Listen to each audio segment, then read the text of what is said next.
அப்புறம் நம்ம எடுத்துக்கிறது கல்பாசி. இந்த கல்பாசி தான் இருக்குதுலே நம்ம செய்கிற டிஷ்ஷுக்கு வாசனையும் ஃப்ளேவரும் தரது. இது போடாமல் வந்து நம்ம பிரியாணி செய்கிறதுல நார்மல் டேஸ்ட் வரும், ஆனால் இது போட்டால் இன்னும் எக்ஸ்ட்ரா டேஸ்ட் வர்றதுனால நம்ம இது சேர்க்குறது. அப்புறம் இன்னொரு மெயினான விஷயம், நம்ம இந்த இன்க்ரீடியன்ஸில் பார்க்கும்போது ஒன்று மிஸ் ஆகும், அது தக்காளி. ஆனால் தக்காளியே இல்லாமல் நம்ம வந்து இனி தான் பிரியாணி செய்கிறோம். அது எப்படி இதுன்னு பார்த்து தெரிஞ்சுக்கோங்க. நெக்ஸ்ட்டு நம்ம எடுத்துக்கிறது வந்து நல்லா கெட்டியான இருக்கிற தயிர். நம்மளோட உதயகிருஷ்ண நெய், இதுதான் நம்ம நெய் எப்போவுமே எல்லா சமையலுக்கும் போகிறது. இது நல்லா சூப்பராக இருக்குது, மணலாக இருக்குது. இப்போ நம்ம செய்கிறதுக்கு ஃபஸ்ட்டு எடுத்துக்கிறது எண்ணெய். தேவையான எண்ணெய் ஊற்றிக்கோங்க. இப்போ பார்த்தீங்கன்னா தெரியும் நம்மளோட எண்ணெய் நல்லா காஞ்சிச்சு. ஃபஸ்ட்டு நம்ம போகிறது வந்து பட்டை, லவங்கம், ஏலக்காய், பிரியாணி இலை.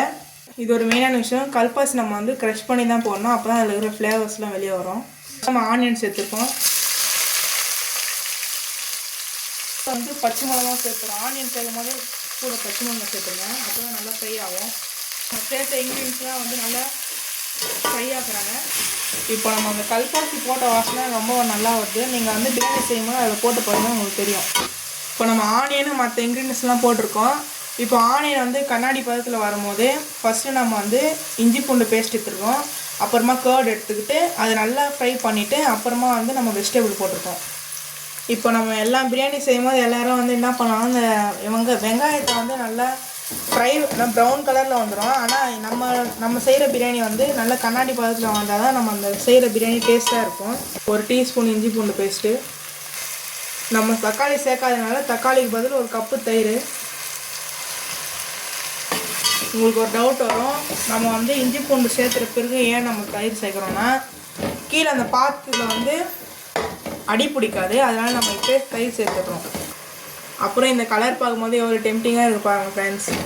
நல்ல ஒரு அரோமா வருது. அப்புறம்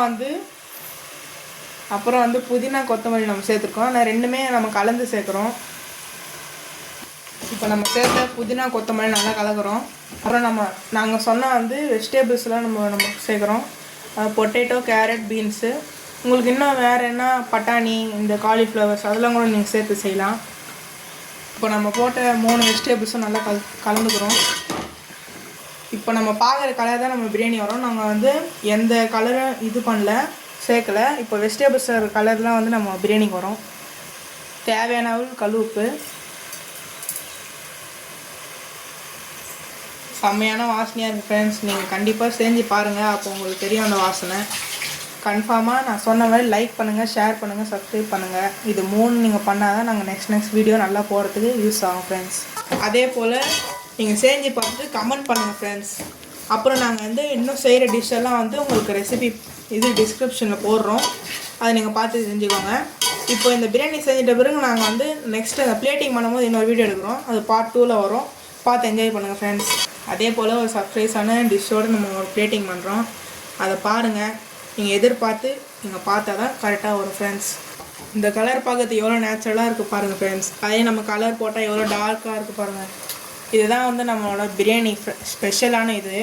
நம்ம நேச்சுரலாக பண்ணுறதுனால நம்ம பிரியாணி வந்து டேஸ்ட் ஜாஸ்தியாகும். கலரில் இருக்கிற கெமிக்கல்ஸ்னால நம்மளுக்கு அவ்வளோ இதாகாது. அரிசி முழுங்குற அளவு தண்ணி ஊற்றினா போதும் ஃப்ரெண்ட்ஸ். இன்னும் கொஞ்சம் ஜாஸ்தியாக ஊற்றிட்டிங்கன்னா அப்புறம் அரிசி குழஞ்சிரும். எங்கள் வீட்டில் 2 கிளாஸ் ஊற்றிருக்காங்க. உங்களுக்கு தேவையான அளவு தண்ணி ஊற்றிட்டு அரிசி முழுங்குற அளவு இருந்தாலே போதும் ஃப்ரெண்ட்ஸ். இப்போ இந்த மசாலாலாம் நல்லா கொதிக்கணும் ஃப்ரெண்ட்ஸ். கொதிக்கும் போது நீங்கள் அரிசி போடுங்க. இப்போ தண்ணி கலந்தோடனே உப்பு செக் பண்ணிக்கோங்க. உப்பு கம்மியாக இருந்தால் ஒரு கல் ஜாஸ்தியாக சேர்த்துக்கோங்க, அப்போ தான் ரைஸு கரெக்டாக இருக்கும் ஃப்ரெண்ட்ஸ்.